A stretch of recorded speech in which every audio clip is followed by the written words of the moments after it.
Alright. I'm back after the chaotic thing that was yesterday, but now we are looking at Philly versus the Steelers. I'm really thinking Philadelphia is going to have to try to pull ahead early to win this one, although I don't think they're really going to. I think it's their game to lose. Although I think it'll be close, within 2 scores. Maybe 38, 32 Steelers, something like that. But looking at scoring leaders, Wentz looks great compared to Roethlisberger with a 97 completions to 160 attempts and 930 yards compared to Roethlisberger 73 completions to 109 attempts and 777 yards.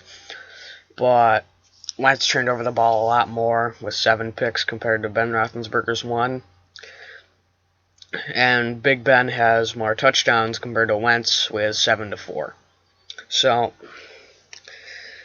if Wentz can stop throwing interceptions and there's not a lot of turnovers on the Philly side, I think this could be Philly's game. If there's turnovers on Philly's side, I think it's Pittsburgh's game 100%. It's sad to say that Greg Ward is a receiving leader, and you've got Miles Sanders as a rushing leader compared to James Conner and Juju Smith-Schuster on the Pitt side. Just doing a quick look.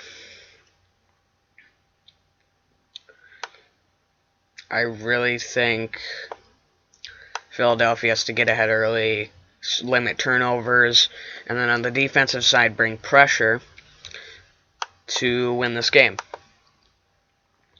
What I'm hoping for is a Philadelphia win. Hopefully they knock Steelers down to 3-1, and then they can also beat, that J-Jaw can get some chances. I'm hoping, because he's back in the lineup. I know he's probably not going to, because this Philly offense doesn't use him very well, or at all. As shown by his 4 targets over his career and 2 drops and 8 receptions. I think that's just off the top of my head. If I'm right, then what's going on? If I'm wrong, I'm off by a little bit, but not a lot. Looking at the injury report, Philly's missing Alshon, Deshaun, and Avonte, which we kind of already knew those, so that means everyone else should be good. Lane's back. He got fluid drained from his ankle. I think it was Monday. So he said he feels a lot better. A lot of guys are back. Slay, I think, is good. And Pittsburgh is missing... Hold on. Pittsburgh is missing fullback Derek Watt and linebacker Marcus Allen. So, not a lot of injuries. That's a first. But, like I said, this is Philly's game. They got to really limit the turnovers and start scoring if they want to win. The spread is 7. I think it's 7 in the Steelers' favor. The over-under is 44.5. I think that's a good spread. I think it's very realistic. Looking at the stats quick. Philly has less points per game, 21.0 compared to 26.7. They have a lot more points, 26.8 compared to 19.3. They have less total yards, 344 compared to 398.7. Both teams have more passing yards than rushing yards on average per game. And yards allowed, Philly has allowed 382.5 compared to 327 on the Steelers side. Both teams are passing teams, but they also allow yards to more passing teams. Steelers really shut down the run, allowing 34.0 yards on average. So I think The run game's really going to shut down. You're not going to see a lot of big gains over 5 yards from Miles or anybody. Because you really only have Boston behind him. Clement, and he's garbage. Huntley doesn't get that many carries, and Killings is back on the practice squad. But, well, he's back. I think he got signed again. Depends on who they call up. I haven't heard news on that yet. I don't think they called anyone up. Actually, let me see. But this Philly team really needs to step it up if they want to win.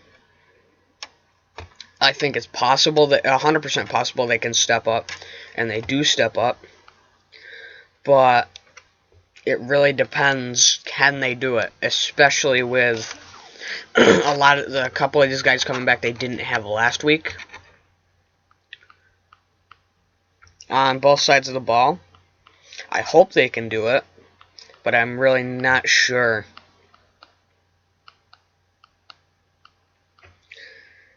Quez just came back. Craig James came back from IR. And Graylin Arnold got pulled up from practice squad. It'll be nice to see if Graylin gets a couple snaps. I figure he will. I want to see a bit of Quez. He'll probably be put in the slot a little bit, maybe a little bit on the outside. Craig James, I don't think he's going to get a lot of time. He's more of a backup, but it's nice to have him back. And no one was called up, so